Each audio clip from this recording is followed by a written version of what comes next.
Di sebuah kata kekal itu nggak berlaku untuk Tuhan mereka, nggak berlaku. Kekal itu kan hanya ditujukan kepada Tuhan. Selain Tuhan apalagi yang kekal? Batu nggak kekal, bumi nggak kekal, manusia nggak kekal. Hanya diperuntukkan kepada Tuhan. Kalau Tuhannya mati, berarti kan tidak pantas dikatakan kekal. Itu fakta loh. Mereka pertontonkan. Setelah ditebus dosanya, katanya mereka akan hidup kekal.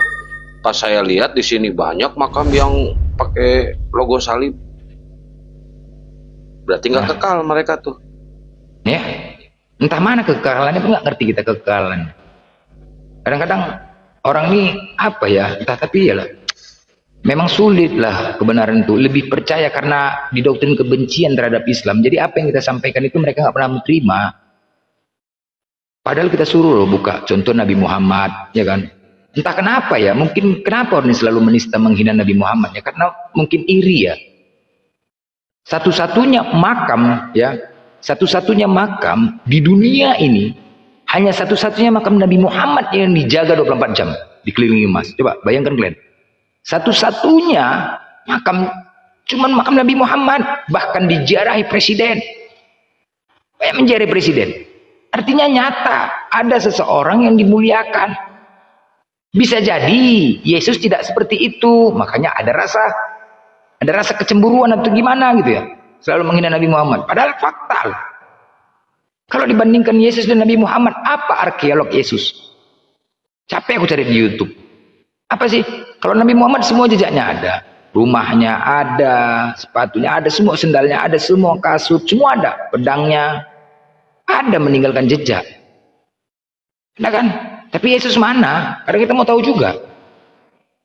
Apakah dia benar datang atau tidak? Loh. Cuma satu, mana ada coba? Mantan-mantan raja siapapun. Kayak paus ini, paus. Dikawal nggak makamnya? Kan nggak kan? Paus yang mati itu.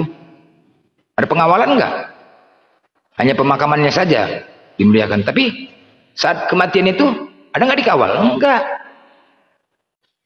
Tiap hari makam Nabi Muhammad itu mendatang ratusan orang, bahkan hampir ribuan orang yang umroh sana untuk mendatanginya. Dia ada, bukan tokoh fiktif. Kalian yang mengatakan tokoh fiktif, berarti Yesus. Gua Hiro itu ada. Kalau tidak benar Gua Hiro itu akan ditutup, tidak menjadi wisata rohani. Tapi kan ada. Berduyun-duyun orang ke sana ke Gua Hiro itu. Tengok di YouTube, tengok aja, tonton aja di sana. Dan nggak ada arkeolognya, makanya kalian meminta mana buktinya, mana buktinya. Bukti Yesus pernah turun, nggak ada. Kalau Nabi Muhammad, wah udahlah, ada kali lah. Makanya kita memang sebenarnya agama yang mengikut dari orang tua. Setelah kita dewasa, kita berpikir. Setelah kita berkeluarga, berpikir dengan agama kita ini, apakah benar agama kita ini yang kita anut? Karena mengikut orang tua. Makanya kami di situ ada haji, ada umroh untuk membuktikan apakah yang tertulis ini benar gitu. Yang sudah kita baca, kita buktikan dengan cara fakta. Fakta. Karena semuanya itu di persidangan harus ada bukti kan? Pengakuan dan bukti. Nah, ini juga yang tertulis dan bukti yang nyata. Berangkat ke sana, tengok, oh iya ini makam Nabi Muhammad, oh iya ini jejak Nabi Muhammad, oh iya, udah semakin mantap lah Islam, semakin yakin. Kan begitu. Nah, kalau kalian berangkat ke sana, coba berangkat ke sana. Ke Yerusalem. Apa yang ada? Nggak ada. Mereka pernah nggak kira-kira Bang Ben ziarah ke makam Paulus? Di mana lah makamnya coba? Nggak tahu. Ada yang tahu nggak makamnya di mana tuh Kristen? Nggak tahu. Mana makam Paulus? Semuanya apanya pengikutnya matinya terhina semua kan? Dari mana-mana. Sekarang tengoklah. Kim Jong Un masuk Islam kan? Kim Jong Un ya? Iya. Nah, masuk Islam coba lah. Itu loh, itu nggak nyangka loh Kim Jong Un itu bisa masuk Islam tuh. Wah, agak goyang sedikit korut itu. Ntar lagi Xi Jinping lah, presiden Cina ini kan ada makam Nabi ya di situ kan, kedapatan kan, makam Nabi Zulkifli ya. Ntar lagi Cina lah bakalan nih coba. Ada. Kim Jong Un itu coba bisa sadar dia, mau keren itu Itu padahal liberal tuh. Ketika dia masuk Islam itu dilihatnya kedamaian yang ada. Ada beberapa orang Islam masuk ke situ kedamaian yang ada. Itu yang pertama alasan dia. Ada rasa kedamaian di Islam itu. Dan benar memang ada rasa akan kedamaian. Nabi Zulkarnain ya. Ada kan? Coba udah berapa lama itu di Cina? Ntar lagi Xi Jinping juga nih presidennya, bisa jadi tuh dari Islam. Nggak tahu kan? Iya. Pada akhirnya, insya Allah kita doakan. Insya Allah kita doakan. Asal mereka mau cari kebenaran, asal kita tetap teruslah. Kalau tugas kita Islam tetap kita sampaikan ya. Dakwah kita, syiar kita tetap kita sampaikan. Sampaikan kebenaran itu, sampaikan walaupun satu ayat. Tetap kita nggak tahu hidayah datang dari mana aja. Tahu? Kayak Matius tuh. Wah keren itu. Dulu diskusi sama Bang Zuma, sama siapa? Sama yang dikatakan Tuhan yang seperti beca. Parah itu loh. Matius itu. Sekarang alhamdulillah. Lebih parah yang semalam sama pendeta itu joget-joget nyanyi malah minum darah. Pendeta yang semalam. Minum darah asli bang? Iya, andalannya darah. Gitu. Asli? Gak tahu tuh kayak Dracula banget tuh itu pendeta satu. Islam di kotanya itu memang otak mereka sudah dicuci oleh ulama-ulama. Apa? Kenapa Blin? Blin, selamat malam Blin. Sapa dulu Blin. Tapi kan kalau Roh Kudus bekerja, mereka tarik semua kok. Jadi mau melawan Tuhan bagaimanapun. Coba edukasi dia bang, Blender tuh. Blin monitor, Blin. Jadi dia cakap tempat lainnya. Dia cakap tempat lain nih. Blin, halo monitor. Kali. Blin. Itu kan mereka untuk lawan Tuhan. Nah, dia cakap tempat lain. Dia penghujat tapi halus. Blin. Monitor. Blin.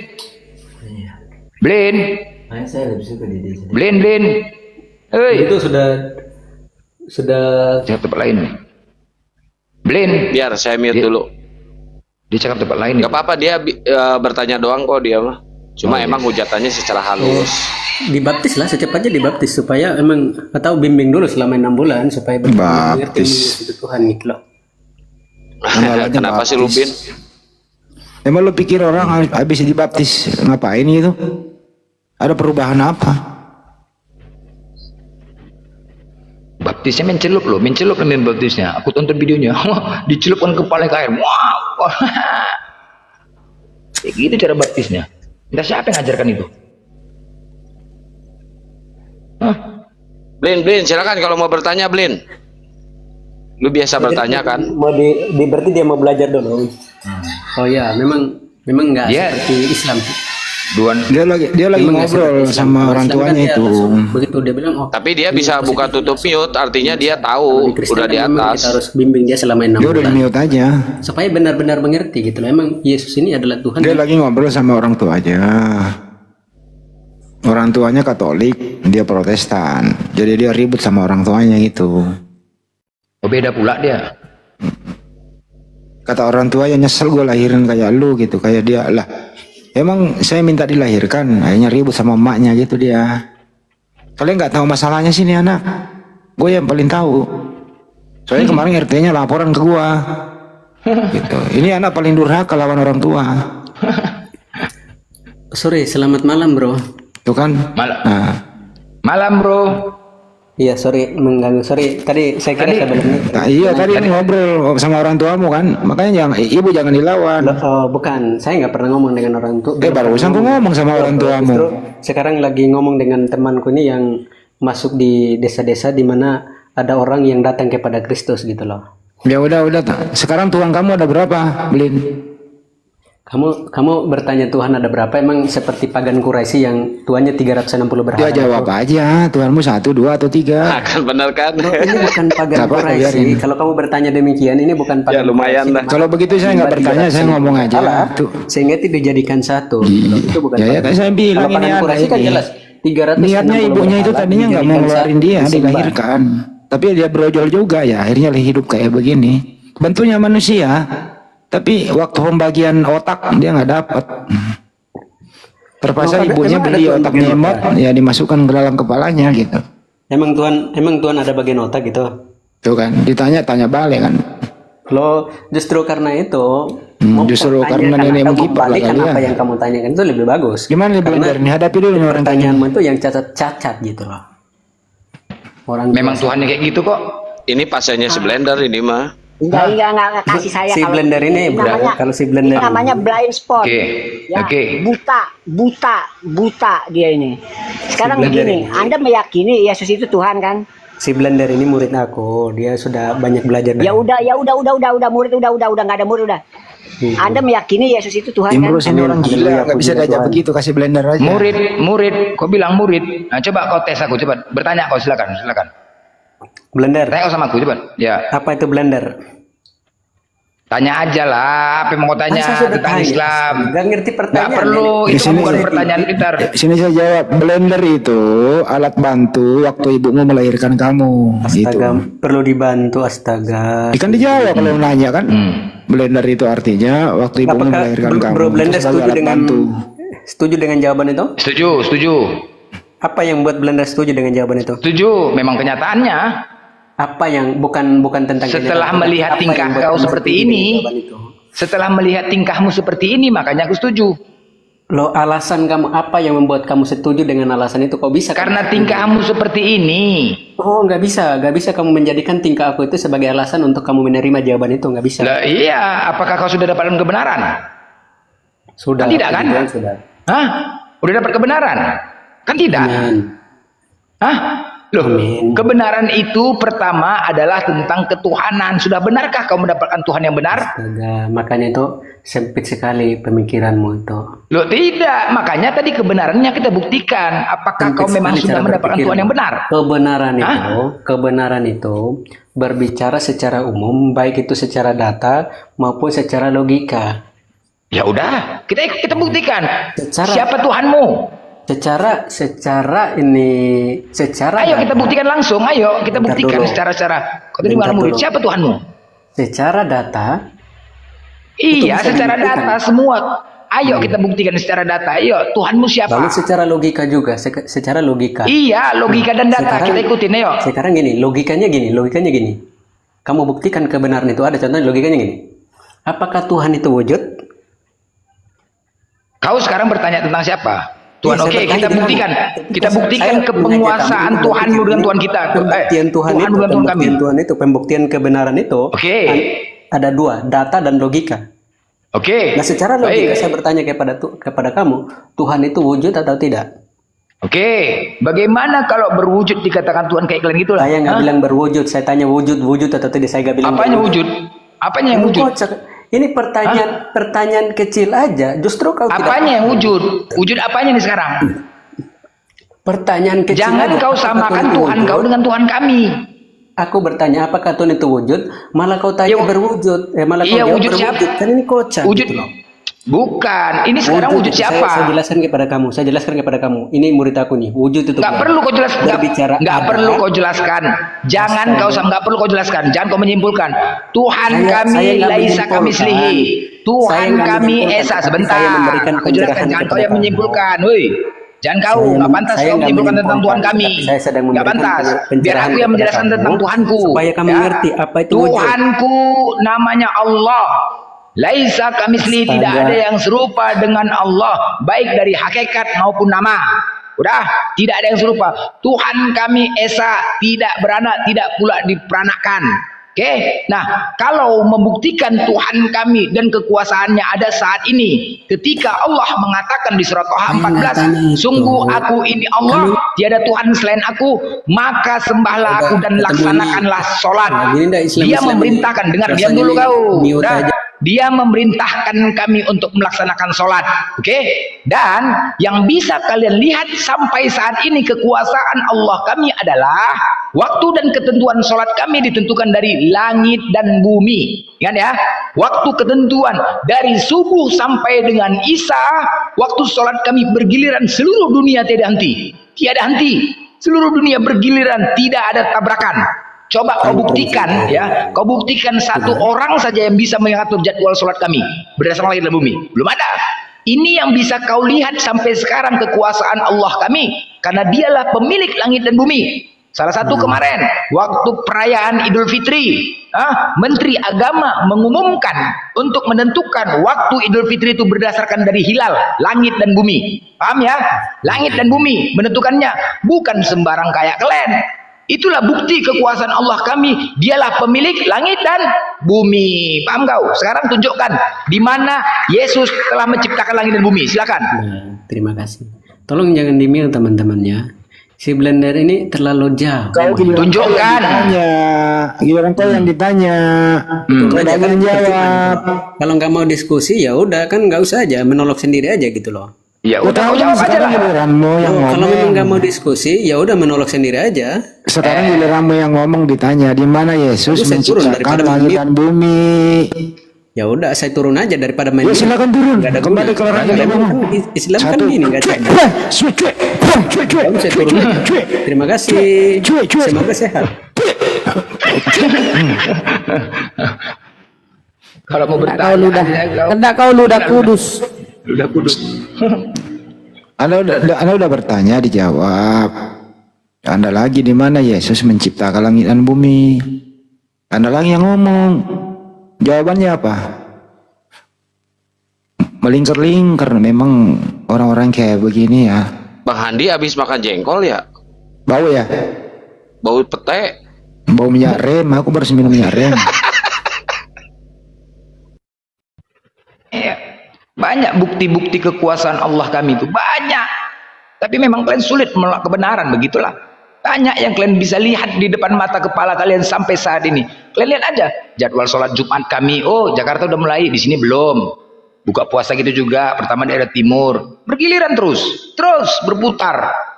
Seluruh dunia nggak ada berhentinya. Begitulah. Ketika Allah memerintahkan untuk melaksanakan sholat pada kami. Itu siapa yang bisa menentukan waktu dan ketentuan tanpa ada tabrakan? Tidak ada yang bisa. Azan terus berkumandang di seluruh langit. Allahu Akbar, Allahu Akbar, La ilaha illallah. Masuk lagi azan di daerah lain. Allahu Akbar, Allah. Terus itu.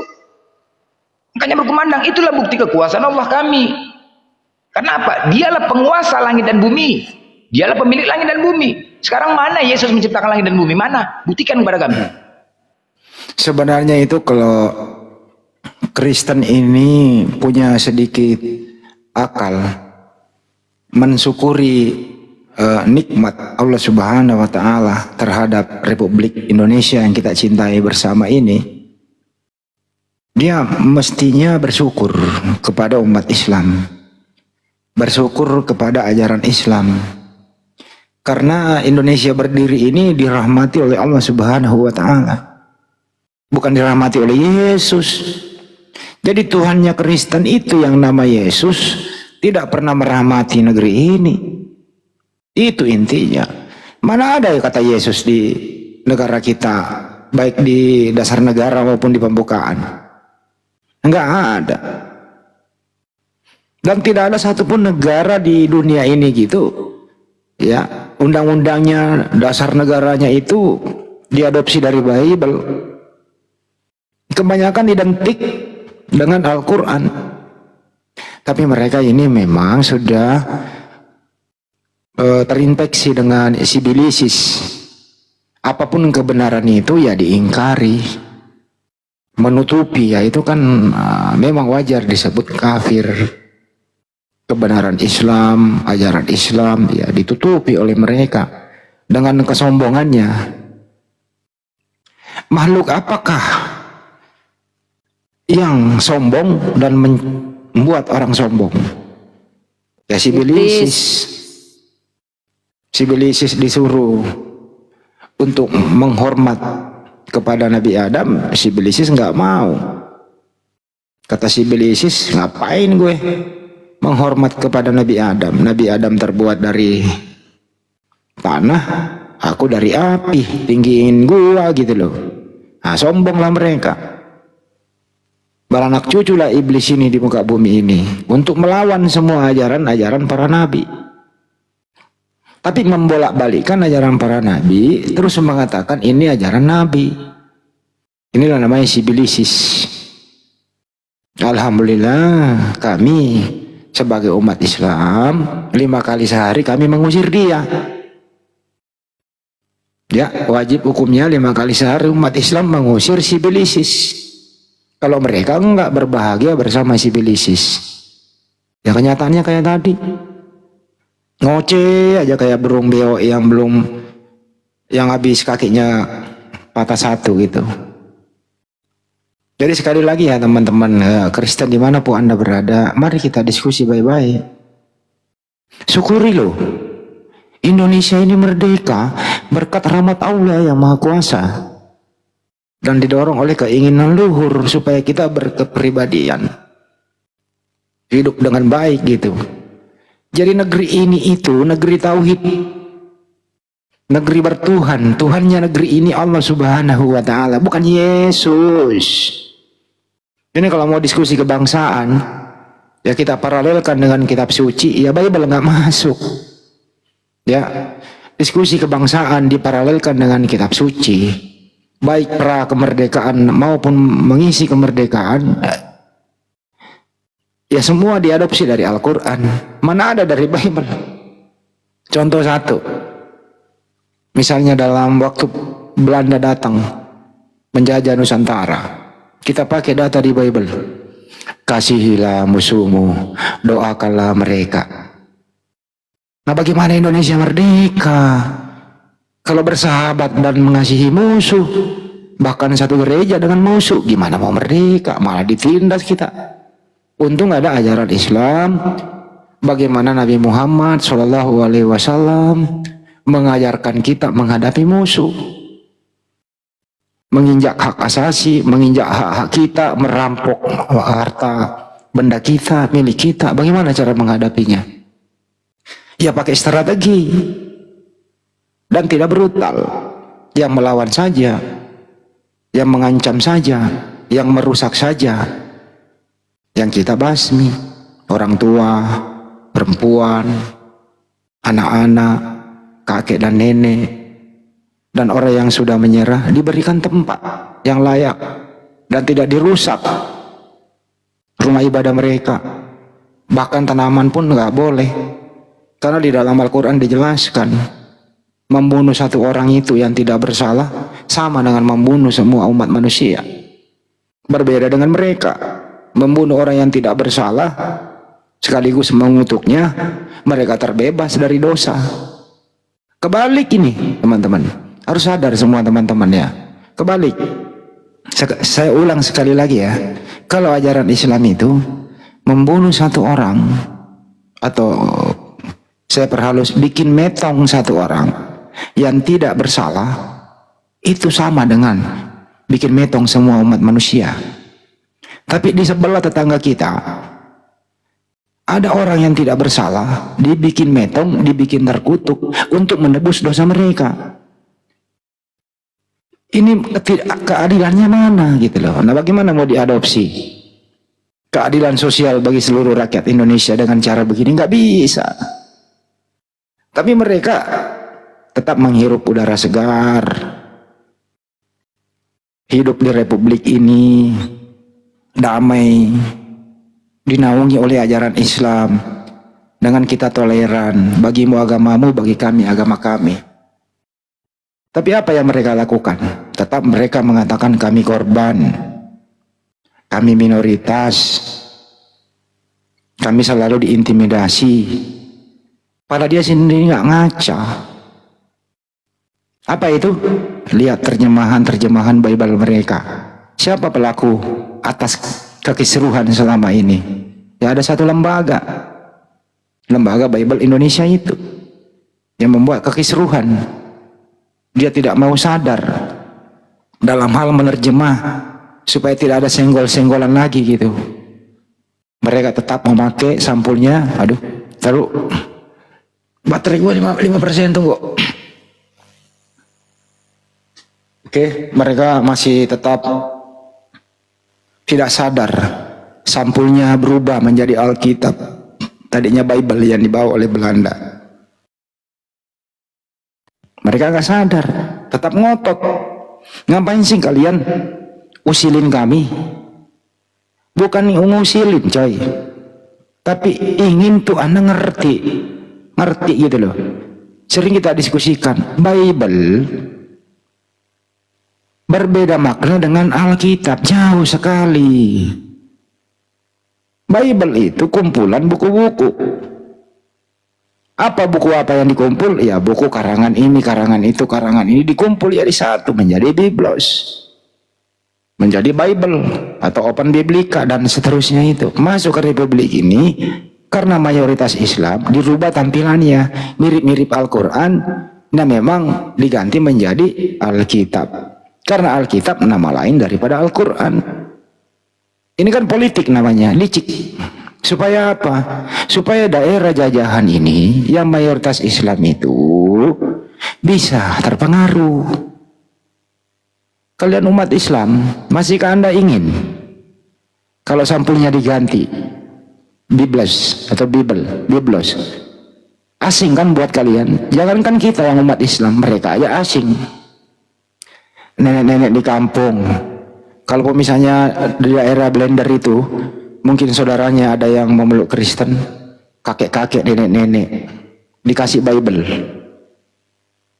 terus isinya sama, sampulnya doang dirubah, Bible sama Alkitab, warnanya sama gitu, pasti dipilihnya Alkitab, nggak mau pilih Bible. Ditanya kenapa nggak pilih Bible? Ini gue nggak kenal, padahal inilah aslinya. Kenapa demikian teman-teman? Ya karena mereka ini sudah terbiasa dibohongi oleh Belanda, dilanjutkan oleh satu lembaga Bible Indonesia ini. Licik bang, licik.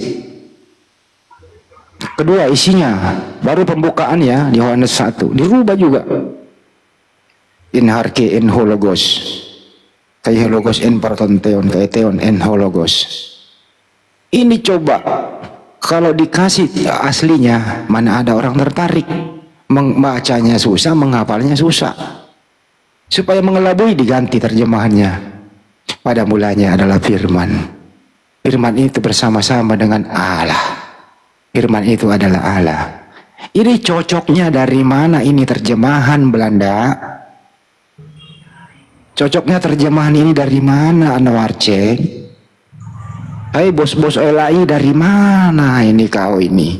Demi keuntungan perutmu, demi dengan anakmu kuliah di luar negeri, demi kau dapat mobil dinas, demi kau dapat tabungan yang gede, kau rubah-rubah artinya, kau bengkokkan, kau membodohi orang banyak yang ada di Indonesia ini. Kenapa kalian nggak mau jujur? Pada mulanya adalah logos. Logos itu bersama-sama dengan theos. Logos itu adalah theos. Kenapa ini LAI nggak mau seperti itu, biar punya ciri khas, punya wajah sendiri gitu. Kenapa? Karena kalau dia jujur, nah ini sekarang saya mau interaktif sama netizen. Kira-kira kalau LAI nih, Lembaga Bible Indonesia ini jujur menerjemah, apakah outputnya atau hasil terjemahan itu laku? A laku, B tidak laku. Silakan dijawab teman-teman, supaya Anda nggak tidur juga. Saya ulang ya, kalau sekiranya Lembaga Bible Indonesia ini menerjemah dengan jujur, apakah hasil terjemahannya itu laku? A laku, B tidak laku. Nggak ada jawab A ya. Aku yang benar itu C, Kristen bubar. Jangan juga sih. Kalau nggak ada dia nggak bagus juga. Ayo teman-teman yang jawab A silakan naik. Yang menjawab A silakan naik. Apa alasanmu mengatakan laku?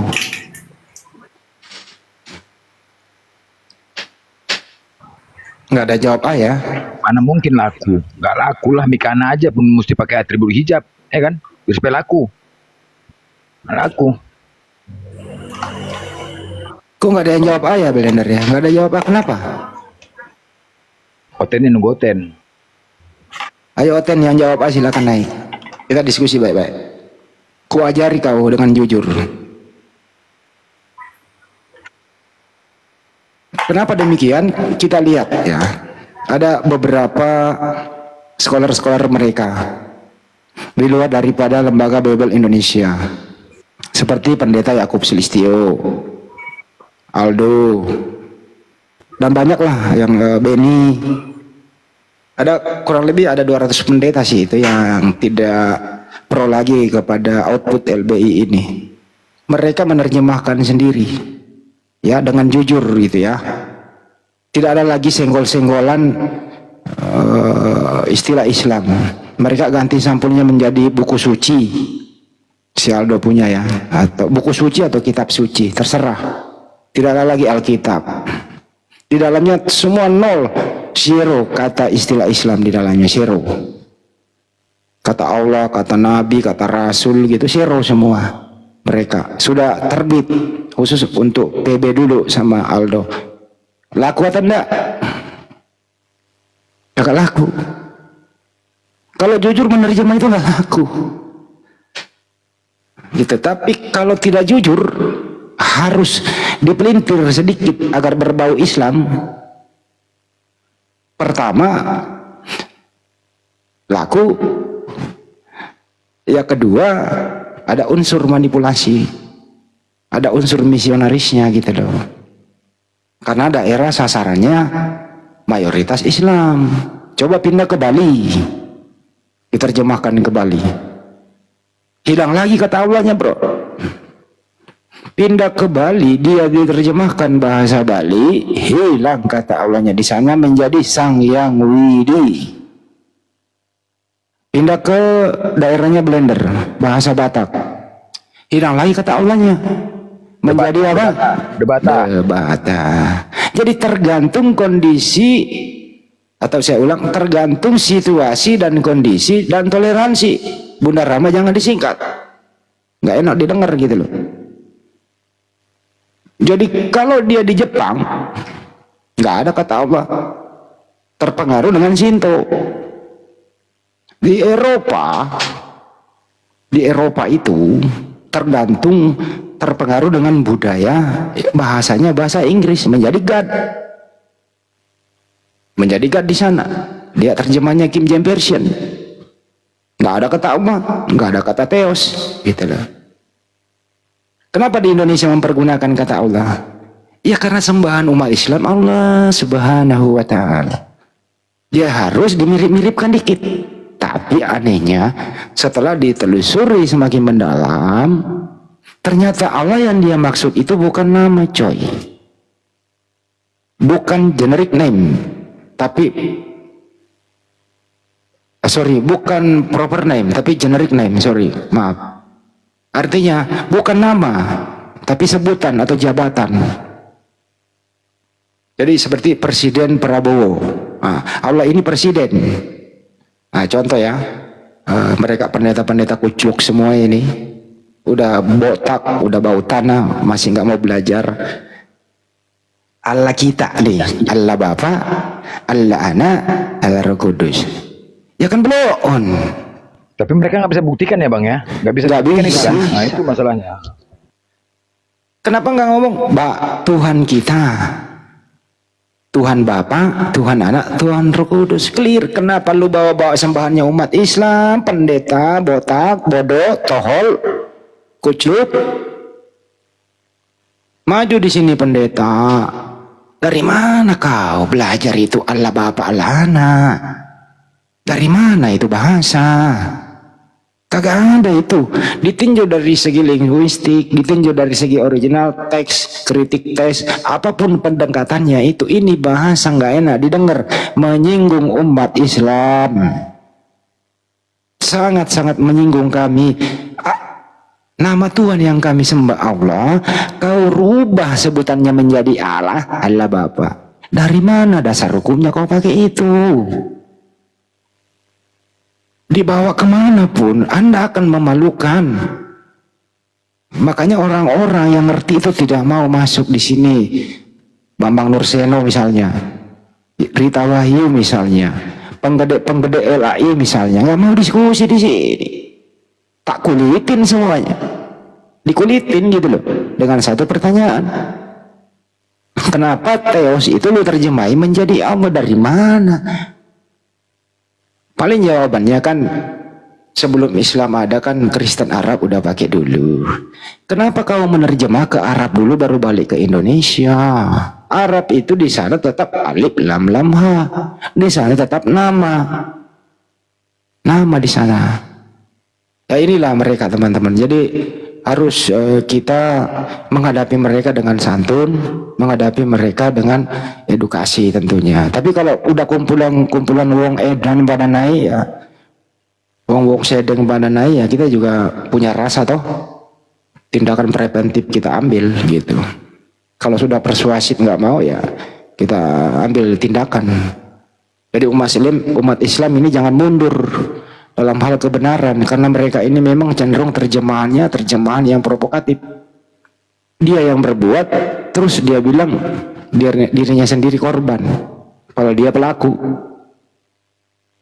Dia yang menciptakan istilah mayoritas dan minoritas. Ya, istilah-istilah ini lahir dari mereka. Dia sendiri mengaku korban. Ayolah. Tapi alhamdulillah kita nggak sia-sia teman-teman, selama ini kita ada di sini. Apologet Islam Indonesia berdiri hampir 2 tahun lebih ya. Alhamdulillah sudah banyak yang tersadarkan. Pelan-pelan, slow-slow, akhirnya apa yang terjadi? Kembali ke Islam dengan mengucapkan apa? 2 kalimat syahadat.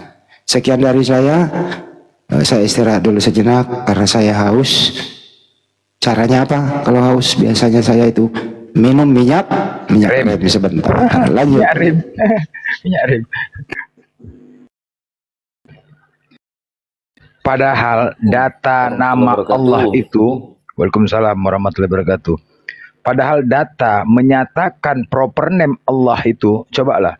Kalau kita ditanya dulu waktu masih SD, guru memanggil kita, Blender maju ke depan. Coba kau tulis di papan tulis siapa nama Tuhanmu. Kau tulis dengan bahasa Indonesianya. Bahasa A-L-L-A-H. Oke, dipanggil Oten. Oten maju ke depan. Coba kau tulis nama Tuhanmu di papan tulis. Tulis juga Allah Bapa. Loh, kok sama ini? Kok bisa sama? Nah, ajarannya berbeda. Tapi Tuhannya kok sama namanya? Karena udah nggak benar ini. Dari mana datangnya? Seolah-olah Islam dan Kristen itu sama. Oh no. Makanya seolah-olah cara-cara misionaris kayak Mikana menggunakan hijab. Seolah-olah Islam nggak pantas pemakan babi maka pakai hijab. Sedangkan hijab itu diwajibkan di Al-Quran jelas. Nggak pantas. Coba suruh ke gereja dia pakai hijab. Enggak kan? Saat itu saja dia menggunakan hijab. Kan misionaris secara halus seolah-olah. Terus membuat tema Yesus adalah Allah. Kan nggak betul ini. Udah penistaan ini bos. Ya, sedangkan jelas menuju kepada data ya. Allah itu adalah proper name. KBBI menyatakan Allah adalah nama yang berasal dari bahasa Arab. Udah, nama Tuhan. Kemudian dari Al-Quran, Bismillahirrahmanirrahim, dengan menyebut nama Allah, nama juga. Yang ketiga, data di kitabnya sendiri. Di Amos 4 nomor 13. Tuhan, Allah semesta alam itulah namanya. Nama. Mau dari mana lagi mau diambil dikatakan jabatan? Coba. Ketika kita minta buktikan, sekarang giliran kau buktikan kalau Allah itu adalah generic name. Buktikan. Nggak ada. Yang ada mengamuk, firman lah, inilah, itulah, ribut. Jadi kalau kalian tidak bisa membuktikan, sadar diri bos. Mari kita bersosialisasi ya. Kalau kalian Kristen sadar itu memang bukan Tuhan kalian. Lagian pun kan bagus untuk kalian. Kalau kalian salah menuhankan, bagaimana doa kalian mau dikabulkan? Salah Tuhan kalian. Pakailah Yesus. Tuhan kalian kan Yesus. Itu aja. Kami meluruskan. Siapa Tuhanmu ketika kau berdoa? Siapa sih Tuhanmu yang sebenarnya?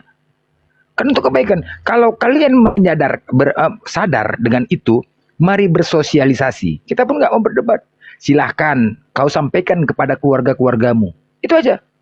Karena kalau LAI merubahnya berat. Yang yang mereka takutkan adalah mualaf berjamaah. Itu dia. Beratnya LAI merubahnya takutnya mualaf berjamaah. Ya kan? Bisa jadi. Wah, selama ini kita menuhankan Tuhannya Islam. Nah, itu agak berat. Makanya kita bersosialisasi. Ayo, Ketika kalian sadar, tidak gunakan, sampaikan kepada keluarga-keluarga kalian. Udah, nggak usah kita lagi sebut Allah, Yesus saja. Doa Bapa kami pun tidak ada disebut Allah, tidak ada disebut Yesus. Bapa kami yang di surga, muliakanlah nama kami, kuduskanlah kami, ampuni. Mana ada Yesus? Hah? Bapa? Kan kesalahan kalian. Jadi kami di sini juga untuk meluruskan. Jangan kalian menghujat. Hah? Udahlah nggak tahu apa-apa, menghujat. Sebenarnya kalian itu jemaat-jemaat korban sebenarnya. Korban. Korban dari bapak-bapak gereja. Karena mereka tidak akan mampu untuk menghadapin kami. Kalian korban. Korban kalian. Makanya sampaikan kepada Bapak Pendeta itu. Pak Pendeta, gak usah kalian takut. Kritis kalian sekali sama Pak Pendeta. Kritis. Mau bertanya. Kritis kalian sebagai jemaat. Pak Pendeta, lihatlah di TikTok itu Pak Pendeta. Umat Islam itu asik membahas agama kita saja. Kaulah yang hadapin mereka. Kau yang hadapin mereka lah. Ajarkan dia kemari. Ajarkan. Bawa dia kemari. Orang pendeta itu kalian yang gaji kok. Kalian yang gaji dia kan? Suruh dia kemari, bela. Jangan sampai gara-gara dia tidak mau membela iman kalian, ada keluarga kalian, anak-anak kalian menyimak di sini akhirnya mualaf, mendapat kebenaran. Nanti kalian salahkan Islam, kalian salahkan. Nah itulah kalian salahkan Islam kayak yoga kemarin. Yang disalahkan Islamnya. Bukan pendetanya untuk membela iman ini, bukan. Ajarkan dia kemari, jangan dibiarkan bos. Jangan dibiarkan. Paling nanti pendetanya cuma ngomong, malah mendoktrin kali. Alah, Islam tuh begini-gini. Pasti, yakin kali aku. Makin doktrin kebencian terhadap kami. Pasti. Karena doktrin kebencian lah terhadap kami. Makanya kalian menolak apa yang kami sampaikan. Itu. Karena pendeta itu tak akan mampu menghadapi kami. Gak akan mampu. Malu dia. Permalukan depan kami di sini. Bicara data ya. Salah satu kejahatan yang dilakukan pendeta adalah di Markus 12:29, Markus 12:30-31. Kalian selalu mengatakan, hukum yang terutama ialah kasihilah Tuhan dengan segenap hatimu, dengan segenap kekuatanmu, akal dan pikiranmu. Kemudian kasihlah sama manusia. Padahal hukum yang terutama itu ialah, kalian baca Markus 12:29. Itu menyatu. Ditinggalkan yang Markus 12:29-nya. Tertulis itu, jawab Yesus, hukum terutama ialah, dengarlah hai orang Israel, Tuhan Allah kita, Tuhan itu Esa. Baru lanjutnya, kasihilah Tuhanmu dengan segenap hatimu, dengan segenap kekuatanmu, dengan segenap akal pikiranmu. Baru kasihlah sama manusia. Tapi yang selalu kalian sampaikan, pendeta sampaikan, hukum terutama ialah kasihlah Tuhan. Nah inilah, kan salah ini. Salah dikatakan hukum terutama. Kenapa enggak yang Markus 12:29 ditinggalkan? Kenapa ditinggalkan itu? Hah? Karena apa? Esa. Itu selalu ditinggalkan Pak Pendeta itu. Kalian perhatikan, simak baik-baik. Pak Pendeta, hukum terutama itu dari Markus 12:29. Jangan dilangkahi itu. Itu harus dibaca juga biar sadar Tuhan kalian Esa. Kenapa itu selalu ditinggalkan? Nah itulah makanya kan akhirnya apa? Doktrin kebencian ditanamkan kepada kalian. Kalian korban sebenarnya. Ayo, harus kalian sadarkan itu. Kalian korban. Ajarkan pendeta kalian kemari. Kalian nggak paham kitab. Kasihlah yang paham kitab. Pendeta itu paham kitab. Kasih. Buktikan kepada kami. Bantah imannya. Bela imannya. Masa diam? Enggak aja. Takut. Takut. Makanya Yesus juga mengatakan di Matius 6:5. Janganlah kau seperti orang-orang munafik. Berdoa sambil berdiri di dalam rumah ibadah. Itu kata Yesus loh. Yang demi untuk mendapatkan uang. Janganlah kau seperti orang munafik berdiri sambil berdoa di dalam rumah ibadah. Tetapi berdoalah kau di dalam kamar dengan cara sembunyi-sembunyi agar Bapa bisa melihat dan mendengarmu. Itu dia. Itu perintah Yesus loh. Tidak ada yang diperintahkan ke gereja. Nggak ada. Justru yang ke gereja itu dikatakan orang munafik. Cara berdoa kalian bagaimana? Berdiri sambil berdoa kan? Ibadah kalian kan? Nanti kalau dibahas itu bilang pula ibadah kami pula kayak gitu sholatnya. Enggak aja. Kalian korban. Ayo kita meluruskan. Jadi jangan mau doktrin dari pendeta itu. Jangan. Ditanamkan kebencian. Ada di sini banyak. Mantan Kristen banyak. Mantan pendeta banyak. Dari kecil ditanamkan. Hei Islam agama telolet. Islam agama cabul. Itulah dia. Itu coba. Banyak yang masih muda. Remaja-remaja yang muda. Akhirnya berbeda. Ketika mereka bergaul sama muslim, ternyata lebih bahagia, lebih indah lagi dia bergaul terhadap orang muslim daripada sama Kristen. Itu banyak loh. Lebih banyak. Lebih indah bergaul. Tidak sesuai dengan apa yang didoktrin itu. Doktrin kebencian. Janganlah doktrin kebencian itu. Ya, biar kalian sadar. Ya kan?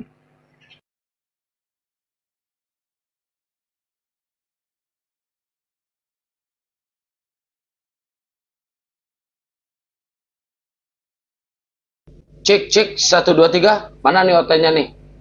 Ayo kita naikin OT aja guys. Ayo teman-teman Kristen yang mau diskusi silakan naik ke atas ya.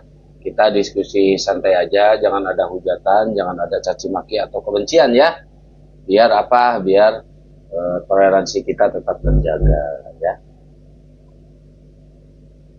Oke, silakan minta permintaan naik guys yang Kristen ya, Kristen ya. Sambil di tab-tab layar teman-teman ya, terus sambil di follow-follow akun yang ada di atas ya. Ini muslim semua, silakan sambil di follow-follow. Tapi memang udah Allah yang mengatakan di Al-Quran, Bismillahirrahmanirrahim, Innal ladzina kafaru sawa'un 'alaihim anzaratahum am lam tunjirhum la yu'minun. Sesungguhnya orang-orang kafir sama saja bagi mereka. Mau kita kasih tahu, mau beri peringatan, mereka tetap nggak peduli. Mau apapun kita sampaikan kepada mereka, mereka tidak peduli. Kenapa begitu ya Allah? Allah mengatakan, khatamallahu ala qulubihim wa ala sam'ihim wa ala absarihim hisawatu wa lahum ajabun ajim. Allah telah mengunci hati dan pendengaran mereka, penglihatan mereka telah tertutup dan mereka akan mendapat azab yang berat. Karena apa? Karena mereka menolak kebenaran Allah. Dan itu ada di kitab mereka juga. Di 1 Roma 28. Karena mereka menolak kebenaran Allah, lebih memilih menuhankan makhluk, maka Allah memberikan pikiran-pikiran terkutuk terhadap mereka. Mereka penuh dengan kezoliman, keserakahan, kedengkian, congkak, sombong, pandai dan ada. 1 Roma 28, 29. Mereka melawan orang tua, tidak taat kepada orang tua. Karena menolak kebenaran Allah, lebih memilih menuhankan makhluk. Allah memberikan pikiran-pikiran terkutuk terhadap mereka. Makanya pendetanya sendiri pun, pendeta Mel Atok pun mengatakan, di mana ada kantong Kristen, di situ kebejatan moral terjadi. Itu pendeta loh mengatakan. Fakta, fakta bos. Makanya teman-teman, inilah kesempatan mereka ya. Tapi jelas ya, di Al-Quran juga Allah juga mengatakan, sampai kapanpun mereka tidak akan pernah senang dengan Islam. Sampai kapanpun sebelum kita ikut ke dalam kaumnya. Sampai kapanpun tidak akan pernah senang. Berbagai macam cara mereka lakukan. Berbagai macam cara. Memfitnah, mengini, semua. Kita di sini ada hanya untuk membentengin. Bukan menyerang. Islam di sini, tapi itulah apapun ya, karena Allah mengatakan berbagai macam cara mereka untuk menjatuhkan Islam. Medsos inilah tempat wadah kesempatan mereka untuk menghantam Islam. Tengok hujatan-hujatan ya, komentar-komentar mereka ketika ada hujatan, wah gila, semangat kali. Tetapi tidak akan pernah jatuh Islam. Allah menciptakan orang-orang seperti kita apologet untuk membentengin mereka. Tidak akan jatuh. Allah ciptakan orang-orang seperti Bang Juma, nggak akan bisa. Tidak akan bisa mereka jatuhkan Islam. Tidak akan bisa. Justru Allah yang menciptakan orang-orang itu. Di sini kesempatan mereka, wadah mereka inilah. Kalau offline, nggak akan ada berani terjadi. Bisakah mereka seperti 212 mengumpulkan manusia segitu banyak? Nggak akan, bos. Nggak akan, karena mereka berbeda, Denom. Banyak. Tapi inilah wadah kesempatan mereka. Ya. Ketika kita mencoba menghalang-halangi, kita nggak menyerang loh, hanya membentengin loh. Mencoba menghalang-halangi mereka kepanasan. Berbagai macam cara lagi mereka lakukan, memfitnah. Kayak Edis memfitnah lagi Ustadz Somad, semua dengan cara apapun. Kalau nggak memfitnah agama, tokohnya difitnah.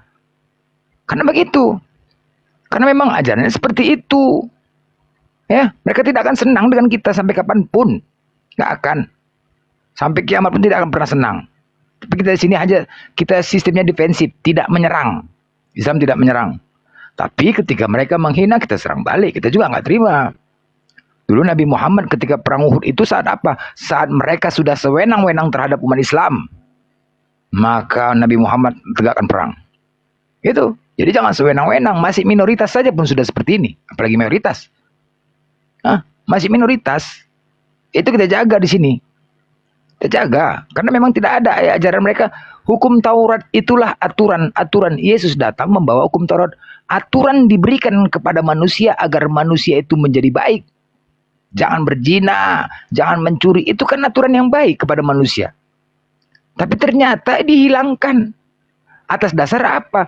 Konsep penebusan dosa. Dosa sudah tertebus semua. Hukum Taurat dihilangkan dengan matinya manusia di tiang kayu salib. Telah menghilangkan segala ketetapan dari hukum Taurat. Jikalau kau mengharapkan kebenaran dari hukum Taurat, maka Kristus sama sekali tidak berguna bagimu. Harus begitu kan? Kalau mereka jalankan hukum Taurat, dilarang bersaksi dusta. Nah, nggak boleh berbohong. Kata lawannya berbohong. Mana penggenapannya? Nggak ada. Nggak ada. Jadi kita kita hanya meluruskan di sini. Jangan kalian berpikiran yang aneh-aneh. Kami hanya meluruskan di sini, membentengin, ya. Banyak kali belum lagi STT memfitnah Islam, parah fitnahannya, parah. Kami nggak menyerang kok. Islam toleransinya sangat tinggi kok, rahmatan lil alamin. Ya. Jadilah kalaupun Justru kalian mereka yang nggak toleransi, Bang Blender. Ya, benar. Gini, nggak toleransi gini. Kalau ingin mengikuti Yesus, dia harus mengikuti 14, di Lukas 14 nomor 26b. 26. Iya. Harus membenci kan? Semua. Iya. Jangankan kita, orang tuanya aja harus dibenci sama mereka kalau mereka ingin mengikuti Yesus. Mereka yang nggak toleransi itu.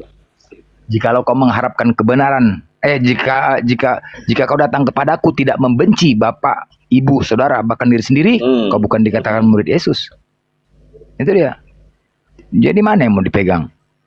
Nah, kita hanya meluruskan. Al-Quran itu datang meluruskan. Al-Quran datang meluruskan. Dikatakan kitab-kitab maka celakalah. Banyak kan? Dikatakan di kekristenan dikatakan kalian itu bukan keturunan Adam. Datang Al-Quran, oh tidak. Mereka juga keturunan Adam. Dikatakan Yesus mati di salib. Oh tidak. Nggak mungkin orang yang diutus dibiarkan terhina gitu. Dikatakan Bunda Maria lahirkan domba. Oh tidak. Al-Quran datang menjelaskan tidak. Bahkan dimuliakan di Al-Quran. Bahkan ada surah Maryam. Tidak. Nah itulah. Dimuliakan. Apa yang terjadi di kitab kalian diluruskan di Al-Quran. Dimuliakan.